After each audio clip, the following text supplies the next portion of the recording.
Hey guys, how you doing? Welcome to the Academy Answers podcast, where we answer the questions on personal development, happiness, success, full potential. Usually I like to say, excuse my tongue twister there. Usually I like to say happiness first, because that's everything. Happiness is everything. It doesn't matter. All that we seek is to be happy. Everybody wants to be happy. If you cannot be happy, what else is there? And today's questions, what we do, we answer the questions. If you're joining us for the first time, we answer the questions that we get from our work in the personal development space, in our blog, social media, all over, email lists. And people reach out to us with questions and comments, and we try to answer that at scale, meaning we use it podcast so it can impact many others instead of answering the thing 10,000 times. So it's like a school. There's a child to be educated. Instead of sending a tutor to each child's home, which is incredibly impossible, we have a system where they come through. So the same information is packaged and we just deliver it over and over again. So I like to think of myself as a teacher. I like to think of myself as being the person who share information with my own perspective and my own energy and my own spin and from my own angle, because none of the information, not even the inventions you see around you today, is brand new. It's just an improvement or a different take on it. Today's question is, why do most small businesses fail? I want to be an entrepreneur, but so many people are failing. I want to avoid that trap. That's a very good question. And then there's no one-off answer. There are different circumstances, but there's usually, and I suspect you understand that why you're asking, there's usually some general things that touch most small businesses, why they fail. And I am probably more appropriate to speak about that, for want of a better word, because I've had over 20 small businesses that failed. I've had maybe 3, 4, 5 good ones that failed, but and I've learned from these failures. And looking back, when you get the winners, you understand why, some of the reasons why small businesses fail. I trust you will be digging into more specific data, but I'll just give you one general thing that I realized. And I'll use an example of this guy that I was working with. He had a restaurant, and I used to do accounting for him, and I helped set up his company, do his company registration and that sort of stuff. And I when he was putting in his equipment, I was trying to convince him to get a system, a computer system, not a full-on computer system, but a more improved version of a point of sale, of a cash register. So it wouldn't be just a cash register, it would be more a point of sale. A cash register takes money, give people change, and store cash. Pretty much, you put the people's figure in and it goes. A point of sale suggests that's a part of a bigger system. So you capture the data, you capture you can categorize this anywhere you want, because you have all items that you sell listed somewhere on a database, and you have it on the point of sale, which is the cash register is the main thing there. And you can capture the data. It has time, it has the quantities, it has the price, it has the item description, and those can be captured because it's been stored. I was trying to convince him to store this data, spend a little more, cut back on some form of improvement, and store this data. But he was thinking that, no, I just need to get something so that people can put the money in and collect the money and give people a receipt. I thought that was a bad plan. And fast forward 5 years later, and the statistics do show that 20% of small businesses fail in the first year, and the other 50% fail in the 5th year. And as maths is life, and maths always work, and trends always work, and the averages, they always work. It just somehow they always come together. In his 5th year, he called me up after not hearing from him for a good time. I mean, we interact on social media, but not in a personal way. He called me up to say, hey, Lowen, I'm having a problem. Help me to kind of figure this out and analyze this. my business is not doing well. I think I'm selling on some days. I'm not selling on some days. My revenue has cut drastically. I'm operating at a loss, and I don't know what to do to figure this out. And I asked him, where is the data? Like, what can we look at? And all he had was paperwork and just physical hard documents, piles of them, disorganized, pushed somewhere in a box, and it was absolute chaos. So there was no data. And after talking to him for a while, I realized that there is a certain level of revenue, and there seemed to have been a possibility, and he agreed with me that there's a possibility for him to cut some days and stay profitable. But which days to cut was the dilemma, because he had no data. He had no data in terms of when the traffic comes in. He just have off his memory. He doesn't have live data of when his traffic come in. He could cut some products too. You don't have data of how much of what he sells. He don't have any data to actually make an informed decision. So initially, he failed to put in the system. During the course of 5 years, he failed to add the system. And coming up on 5 years, that turns against him. That catch up with him. He has no data. He has nothing that he has collected that he can review, that he can look at, that he can make sense of. And now he's stuck without information, trying to make an informed decision. Now, this is a very difficult thing to do. If you ignore systems, if you don't put systems in place, if you don't have information to make decisions, then you're going to guess. And guesswork cannot work in business because you're going to miss it totally. So here's this guy having a viable business, was run for 5 years. Some things are not tying up, but he don't know where to look. How does this relate to why small businesses fail? What I want to share with you, why I relay that story, is to tell you that small businesses fail because small business operators think small. That is why he never saw it fit to put in a computer system, because he's doing a mom and pop thinking in his business. And business don't work that way, because if you're selling food, all the chain stores that have 25,000, 50,000, 100,000 stores that are run by stock Wall Street corporations that are on the stock exchange, these guys are your competition.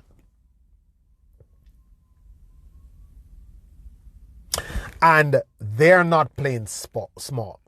So not because you don't have a big building, not because you don't have 10 different branches, you have to have a big thinking operation, even if you're running a small organization. I'll say that again, you have to have a big thinking operation, even if you're running a small organization. Big thinking means the systems that are comparable to the ones that the big corporations use. Because that's how they bridge the gap. That's how they are on the cutting edge of their business. They have information. They have people who are running these systems. They have strict systems and they stick to it. So what this guy needed to know, he needed to know which days he got his traffic, what time of the day of these days he got most traffic, which products are selling, which one is not selling. When do I bring in more people? When do I need less people? Which days do I need to open earlier? Which days do I need to open later? Which days do I need to close later? He knew none of that. And because of that, it cost him his business. Because it was too hard for him to play catch up. If we had that point of sale system, if we could sit down and look at those numbers the day he is saying this, if I could go into a report like a QuickBooks report and pull up his items and watch the sales and track the days and track the time of days and track the traffic and the volume of sales, then we'd have all the data we need. So we could tell him right then and there to, okay, put up a sign that on Mondays you won't open until 1 o'clock. Put up a sign that on Tuesdays this place will be closed. Put up a sign that this place will be open until 12 o'clock on a Friday night. Because we see steady traffic coming in there between 8 and 9. And the traffic doesn't taper off till like 8:50, or it's still strong all the way to 9 o'clock. And by the time you get everybody out the store, it's sometime 9:30. You might need to push this time, or this product is hot. You might need to cut that product and increase this price. And you have information, and you can look at how much of money you're spending on your cost of goods sold, so you could try to source this less product ingredients for this product less, so you could make more money on this, and that type of thing. You have the systems. But if you think small, you're not ever going to put in the system. People run small businesses and they are pretty much operating as if it's their jobs. So they're there every day and it cannot run without them. The minute they're tired, the minute they're too sucked in and too involved in the day-to-day operation to see the bigger picture, then the business starts to fail. Because they never get to step back and take an objective look.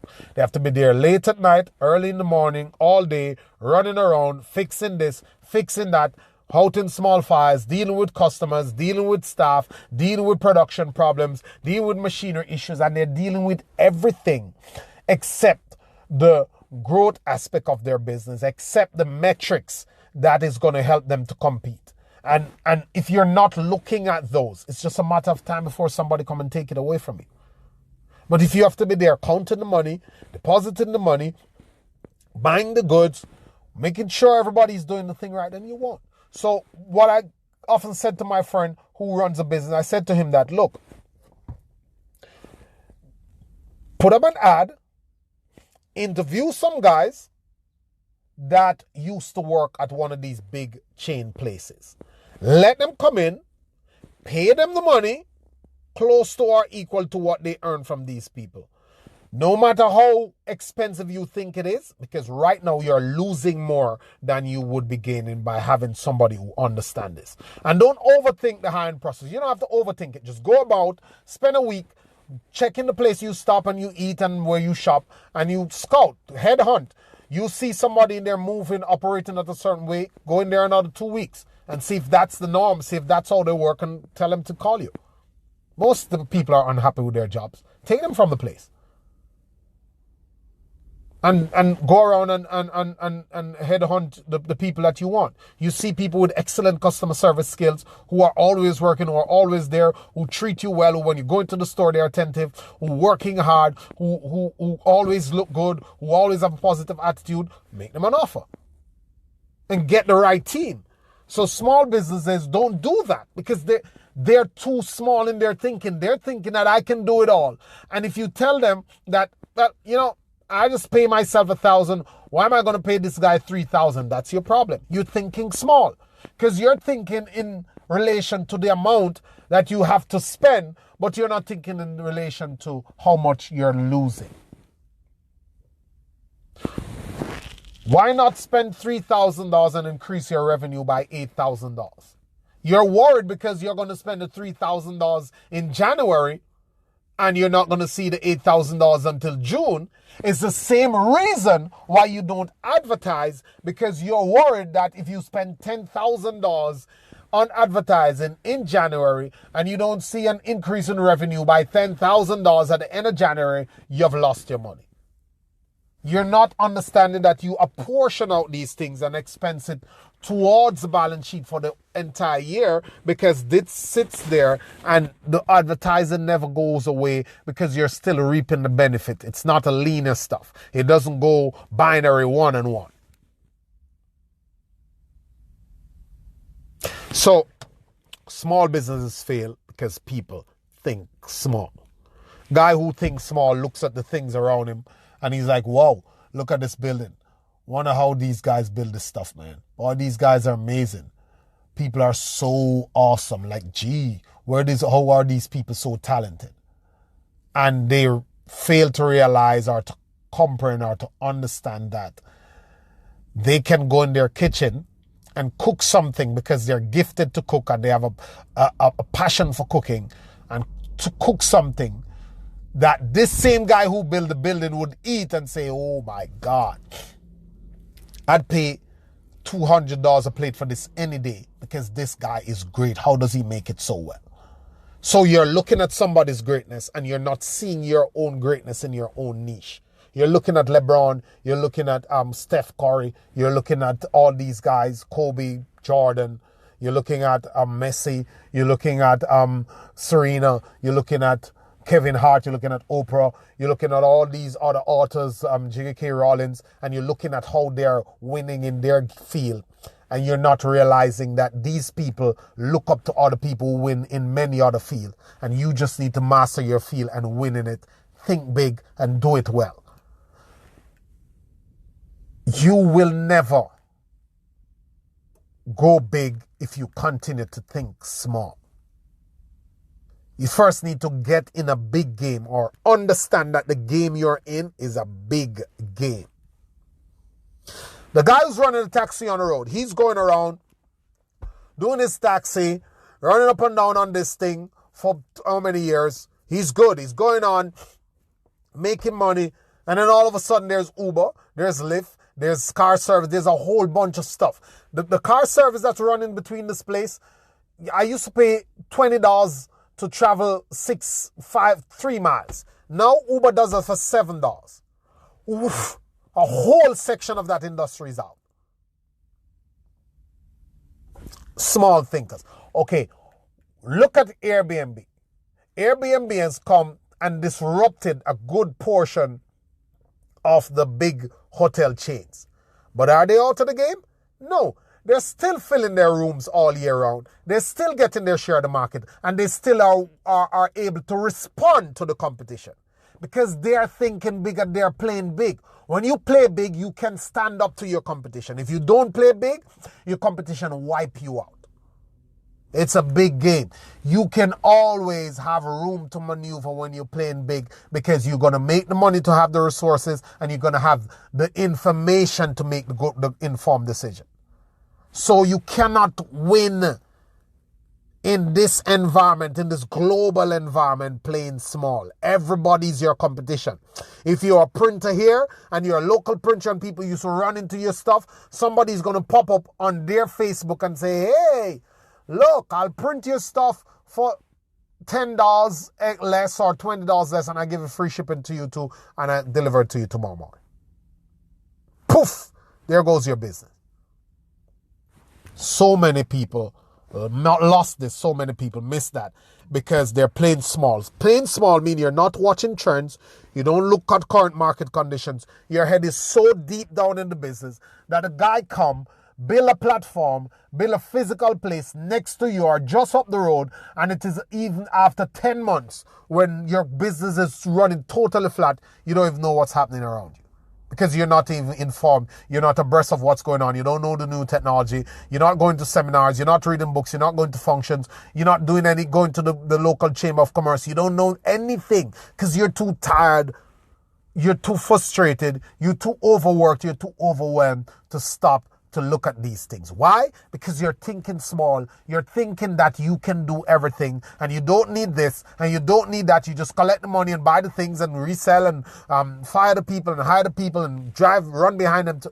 You don't empower your staff. You don't have real management. You have no system. And that is one of the greatest things that's causing so many businesses to fail.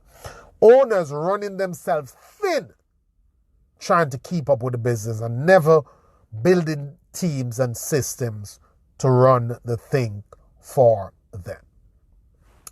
Systems work, people fail. Stop thinking small and your small business will go big. You don't need a big place to put in a big system. This is the information is. Technology is everywhere. Don't close your mind. Go on YouTube, go on Google, go on Facebook and search for the damn thing. Type it in and go down the funnel. Subscribe to stuff. Make them come to your email, make them come to your social media, make them come to your notification so you can keep abreast of what's going on out there. I still see small businesses, regular people going through, sitting on their phones and sending 1,000 texts to 1,000 customers when there's one software that you could load all these things in and you send out your promotion. I still buy from people, local people that you buy from, and the only time you remember them is when you turn up again. You're gonna fail. You're not capturing your leads and you're not communicating to your customers. So somebody is going to come and get in front of them and take your spot and take your money and take your sale.